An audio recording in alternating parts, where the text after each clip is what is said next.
Hello everyone, সবাইকে স্বাগত তোমাদের টেকনিক্যাল এডুকেশনের চ্যানেল গোপাল চ্যাটার্জি ম্যাথামেটিক্সে। তোমাদের সাথে আমি গোপাল স্যার। আজকের আমাদের আলোচনার বিষয়বস্তু ডিপ্লোমা সেকেন্ড সেমের ইন্টিগ্রেশনের ক্লাস নাম্বার 3।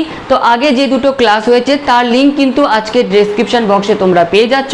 তো আজকের যে ক্লাস, সেখানে আমরা ইন্টিগ্রেশনের কি আলোচনা করব না, সাম স্ট্যান্ডার্ড ফর্মুলা। তো এই যে টপিক, এই টপিকটি বেসিক্যালি কিন্তু 5টা ফর্মুলার ওপর কিন্তু বেস করে আছে। অর্থাৎ যখনই এর অ্যাপ্লিকেশন আমরা আলোচনা করব, এই 5টা ফর্মুলারই কিন্তু সবসময় প্রয়োগ হবে। তো ফর্মুলাগুলো কি বা কোন টাইপের প্রবলেমে এই ফর্মুলা ইউজ হবে, চলো ক্লাসে আমরা দেখে নিই। তো এই হচ্ছে আমাদের 5টা টোটাল ফর্মুলা। Formula number 1। তো ফর্মুলা 1-এ আসার আগে যদি ফাংশনগুলোকে একটু লক্ষ্য করো, দেখো প্রথম ফাংশন হোক বা দ্বিতীয় বা তৃতীয় বা চতুর্থ বা পঞ্চম, প্রত্যেকটা ফাংশন কিন্তু ডিএক্স এর বাই আকারে আছে। অর্থাৎ এই ফর্মুলাগুলো আমরা তখনই ইন্টিগ্রেশনে অ্যাপ্লাই করব যখন প্রবলেমে ফাংশনটা ডিএক্স এর বাই বা ডিনোমিনেটরের আকারে থাকবে। দেখো যেমন এক্সাম্পল একটা দেওয়া আছে যে ইন্টিগ্রেশন ডিএক্স বাই, অর্থাৎ এরকম বাই আকারে থাকলে, ভেরিয়েবল আর কনস্ট্যান্টের মিশ্রণ থাকলে এই ফর্মুলা আমরা অ্যাপ্লাই করব। ফর্মুলাগুলো এবার কি, চলো ক্লাসে দেখে নিই। Formula number 1, integration dx by, দেখো ভেরিয়েবলের স্কোয়ার কনস্ট্যান্টের স্কোয়ার, ভেরিয়েবলের স্কোয়ার কনস্ট্যান্টের স্কোয়ার, ভেরিয়েবলের স্কোয়ার কনস্ট্যান্টের স্কোয়ার। অর্থাৎ প্রত্যেকটা ফর্মুলাতে কি আছে, ভেরিয়েবলের স্কোয়ার আছে, কনস্ট্যান্টের স্কোয়ার আছে।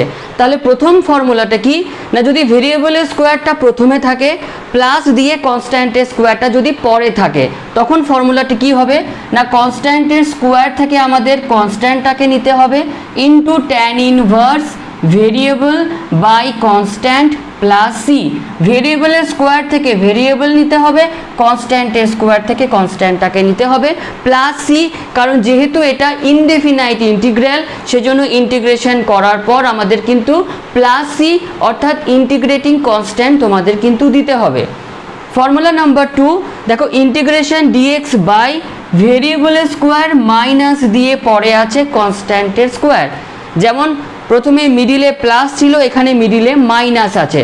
তো যদি মাইনাস থাকে ফর্মুলাটা কীরকম হবে না, 1/2a লগ মড, দেখো X square minus A square যদি ভাঙো তাহলে এক্স মাইনাস এ ইন্টু এক্স প্লাস এ হয়।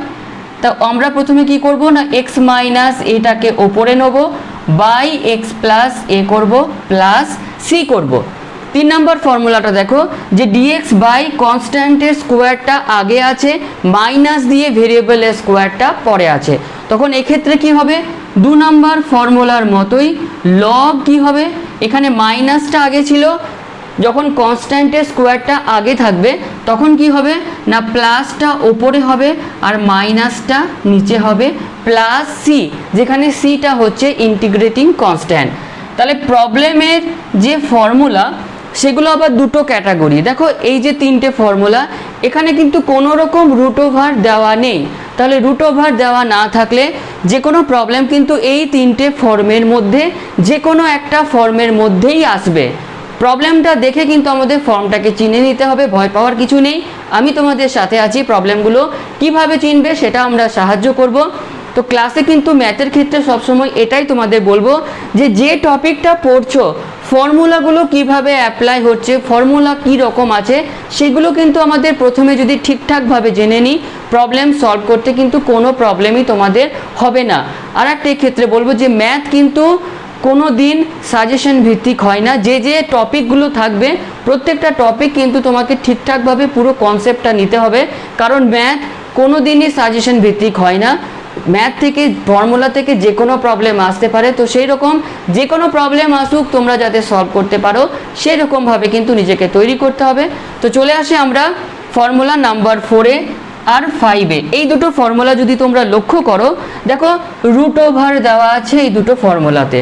প্রথম ফর্মুলাটা রুট ওভার ভেরিয়েবলের স্কোয়ারটা আগে, কনস্ট্যান্টের স্কোয়ারটা পরে, প্লাস থাকলে মাইনাস থাকলে একসাথে দুটো ফর্মুলা কম্বাইন করা আছে। ফর্মুলাটা কি হবে, log mod X plus root over X square plus minus A square plus C. অর্থাৎ এই প্লাসটা কিন্তু এখানে প্লাস থাকলেও হবে, এখানে মাইনাস থাকলেও হবে, আর এখানে যদি প্লাস থাকে এখানে প্লাস লিখবে, এখানে যদি মাইনাস থাকে এটা মাইনাস হবে। আর 5 নম্বর যে ফর্মুলাটা আছে অর্থাৎ integration dx by root over কনস্ট্যান্টের স্কোয়ারটা আগে মাইনাস দিয়ে ভেরিয়েবলের স্কোয়ারটা পরে, এই ফর্মুলাটা হচ্ছে sine inverse variable by constant plus c. তোমাদের এক্ষেত্রে কিন্তু দুটো কোশ্চেন মাথার মধ্যে আসতে পারে যে এখানে যদি স্যার প্লাস দিই, যদি কেউ এখানে প্লাস দিতে চাও যে এ স্কোয়ার প্লাস এক্স স্কোয়ার, তখন এটা ফর্মুলাটা চলে আসবে, তাহলে প্লাস দিয়েও কিন্তু ফর্মুলাটা আমাদের আছে। আর এখানেও যদি কারো মনে হয় যে এখানে যদি প্লাস হতো তাহলে স্যার কি হতো না, যদি এখানে তোমরা প্লাস দিতে তাহলে A square plus X square মানেই তো root over X square plus A square, তাহলে প্লাস দিয়ে ওপরের ফর্মুলাটা চলে আসতো। তাহলে প্রথমে আমাদের যে টার্গেটটা ছিল যে ফর্মুলাগুলো কীরকমভাবে কি হয় জেনে নিলাম। এবার আমরা আসছি যে এক্সাম্পল তোমরা কিভাবে সলভ করবে। প্রথমেই আসছি আমরা এক্সাম্পল নাম্বার 1-এ। তো এক্সাম্পল নাম্বার 1টা দেখে কিন্তু ম্যাক্সিমাম স্টুডেন্ট যেটা করেছিল যে dx by 4x square plus 1 square লিখে প্রবলেমটা সলভ করেছিল এবং অ্যান্সারটা তার বা মার্কস তার 0 এসেছিল। কেন দেখো না, আমরা এই যে ফর্মুলাগুলো অ্যাপ্লাই করছি ভালো করে লক্ষ্য করো, এই যে ভেরিয়েবলের স্কোয়ারের দেখো ভেরিয়েবলের স্কোয়ারের সাথে সবসময় কি হবে না 1 মাল্টিপ্লাই থাকবে, অর্থাৎ ভেরিয়েবলের স্কোয়ারের সাথে তার কোএফিসিয়েন্ট সবসময় কত হতে হবে না 1 হতে হবে। তাহলে এখানে কত আছে না 4 আছে, তাহলে ফার্স্টে আমাদের কি করতে হবে না এই 4টাকে আমাদের কমন নিয়ে বাইরে বার করে দিতে হবে। তাহলে কত থাকবে না dx by x square plus 1/4, তাহলে 1/4 integration dx by x square plus 1/2 তার হোল স্কোয়ার। এবার এই যে ফর্মটা এলো কার মতো দেখতে না এক্স স্কোয়ার প্লাস এ স্কোয়ারের মতো, এখানে এটা কত, তাহলে এই প্রবলেমে এ হচ্ছে আমাদের হাফ।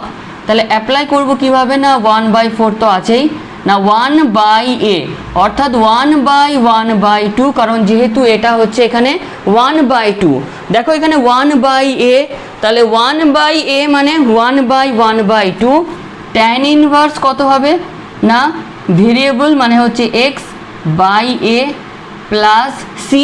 যদি একটু আমরা এখানে সাজিয়ে নিই তাহলে এটা আমাদের হচ্ছে 2টা উপরে চলে যাবে, তাহলে 2/4 মানে হচ্ছে 1/2 tan ইনভার্স এই 2টা উপরে চলে যাবে অর্থাৎ 2x প্লাস c, যেখানে আমাদের cটা হচ্ছে কিন্তু ইন্টিগ্রেটিং কনস্ট্যান্ট। তাহলে ফার্স্ট প্রবলেমে যে অ্যান্সার সেটা আমরা কত পেলাম না 1/2 tan inverse 2x plus c। এক্সাম্পলটা দুটো এখানেই দিয়েছি যাতে তোমাদের ফর্মুলাটার সাথে প্রবলেমটাকে কানেক্ট করতে পারি। পরবর্তী যে এক্সাম্পল সেগুলো কিন্তু ফর্মুলাটা মুছে দেবো, তোমরা ডাইরেক্টলি কিন্তু বলবে।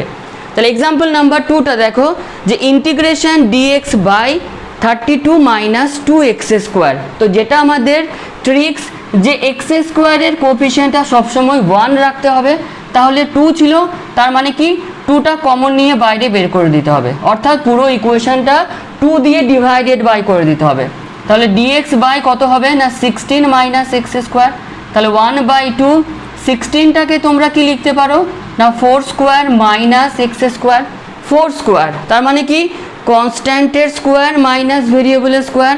তাহলে কি হয়েছিল না 1/2 তো ছিলই, প্রথমে ছিল 1/2a, এখানে এটা কত 4, তাহলে 1/2 ইন্টু 4, এই 1/2টা কিন্তু আলাদা ফর্মুলাতে দেখো 1/2a ছিল, তাহলে 1/2 ইন্টু এখানে এটা হচ্ছে আমাদের 4 ইন্টু কত ছিল না log of a plus x, তাহলে এখানে এটা হচ্ছে 4 plus x by 4 minus x plus c.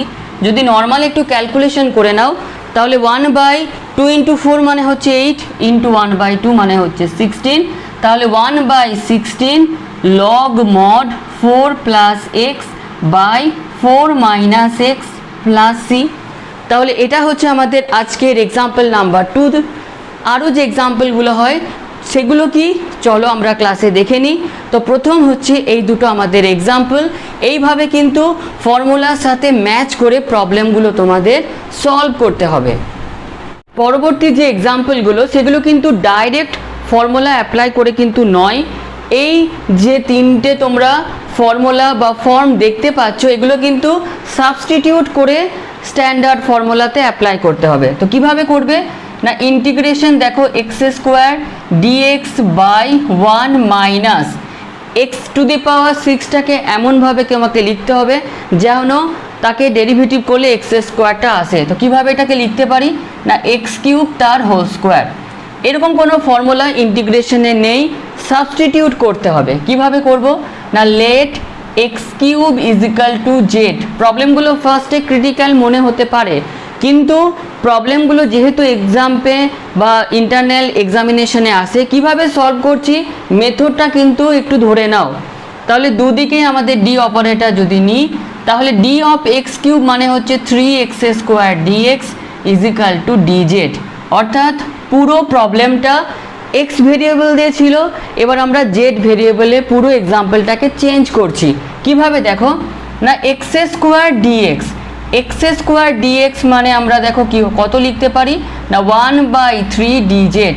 তাহলে এখানে 1/3 এটা হয়ে গেল dz divided by 1 minus z square. কীরকম দেখতে না, ভেরিয়েবলের স্কোয়ার মাইনাস কনস্ট্যান্টের স্কোয়ার মাইনাস দিয়ে আছে ভেরিয়েবলের স্কোয়ার। ফর্মুলাটা কি হবে না 1/3 1/2a, এখানে এটা হচ্ছে 1 লগ মড কত হয় না constant plus variable divided by constant minus variable plus c. লাস্টে কি করতে হবে, এই জেডের ভ্যালুটা পুট করতে হবে। যদি কোনোভাবে ভুলে যাও যা মার্কস থাকবে 1 মার্কস কিন্তু তোমাদের কাটা যাবে। তাহলে final answer 1/6 log mod 1 plus x cube divided by 1 minus x cube plus c. এটা হলো আমাদের এক্সাম্পল নাম্বার 3-র অ্যান্সার।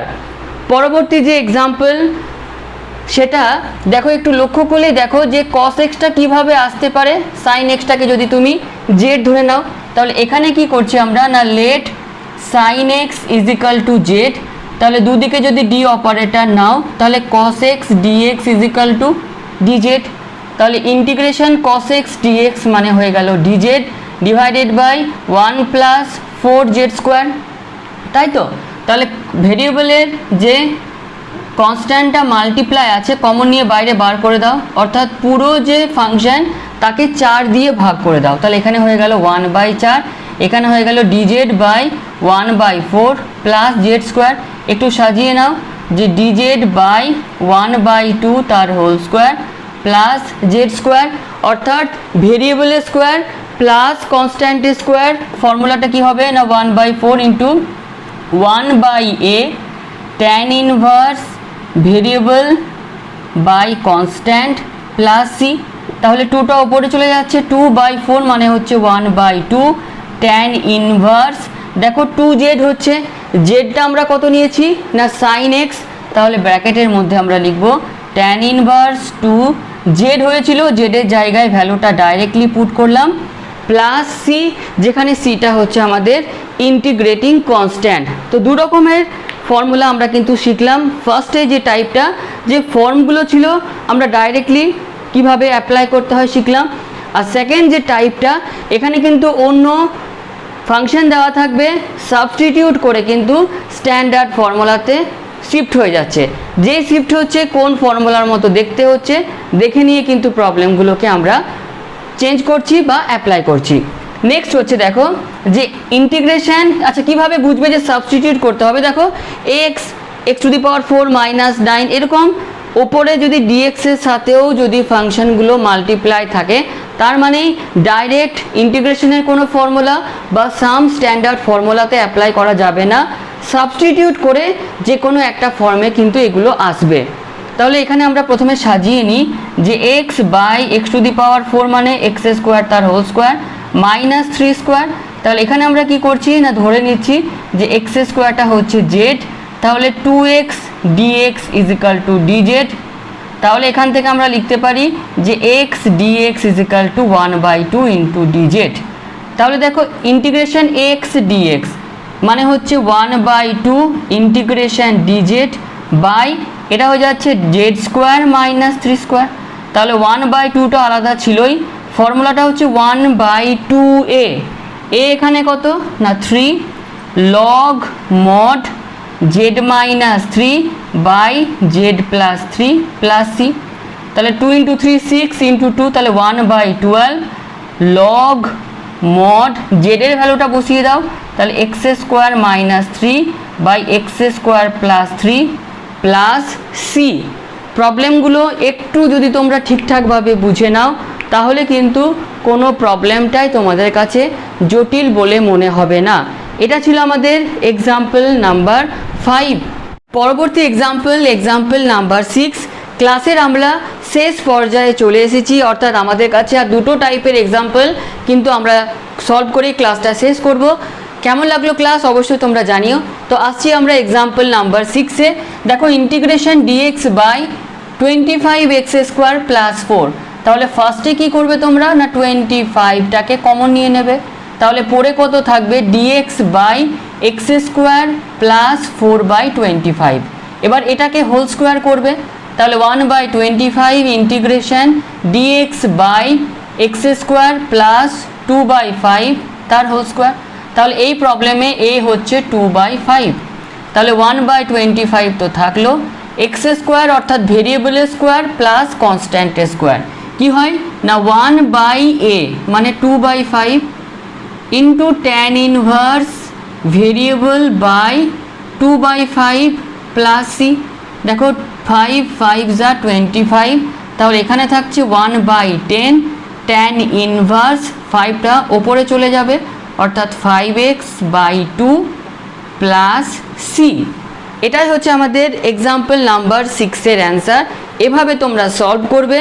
তো হঠাৎ করে সাবস্টিটিউটের পর আবার কিন্তু আমরা ডাইরেক্ট ফর্মুলাতে একটা এলাম, আবার আমরা একটা সাবস্টিটিউটে যাব, অর্থাৎ এইভাবে যে মিসম্যাচ হচ্ছে এটা কিন্তু তোমাদের কাছে খুবই গুরুত্বপূর্ণ যে একই টাইপেরগুলো আমরা সবসময় করে আসবো না, হঠাৎ সাবস্টিটিউট হঠাৎ আবার তোমাদের ডাইরেক্টলি এই কনসেপ্টগুলো যখনই তোমরা ধরতে পেরে যাবে তার মানে যে কনসেপ্ট যে প্রবলেম যে টপিক সেটা তোমাদের কিন্তু আয়ত্তর মধ্যে চলে আসবে। ওকে, তো নেক্সট হচ্ছে আমাদের এক্সাম্পল নাম্বার 7।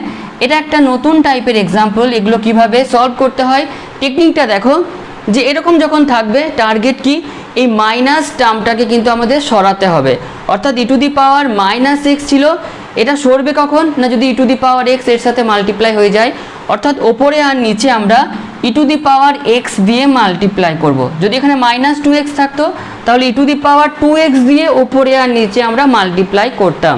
ওকে, তাহলে মাইনাস টার্মটাকে সবসময় তোমরা ফলো করবে। তাহলে এখানে যদি e টু দি পাওয়ার xটা মাল্টিপ্লাই হয় তাহলে e to the power x into e to the power x, তার মানে e to the power 2x plus e to the power -x into e to the power x মানে 1 dx। সাজিয়ে লেখো e to the power x dx, e to the power 2xটাকে আমরা লিখতে পারি যে e to the power x তার whole square plus 1। Substitute করো, তাহলে let e to the power x is equal to z, d of e to the power x মানে e to the power x dx is equal to dz। Substitute করে দিচ্ছি, তাহলে dz by z square plus 1 মানে 1 square, তাহলে এটা হচ্ছে ভেরিয়েবলের square plus কনস্ট্যান্টের square মানে 1 বাই কনস্ট্যান্ট অর্থাৎ 1/1 মানে হচ্ছে 1, ট্যান ইনভার্স z/1 মানে হচ্ছে z প্লাস সি। লাস্টে কি করবে না জেডের ভ্যালুটা পুট করবে অর্থাৎ tan inverse e to the power x plus C.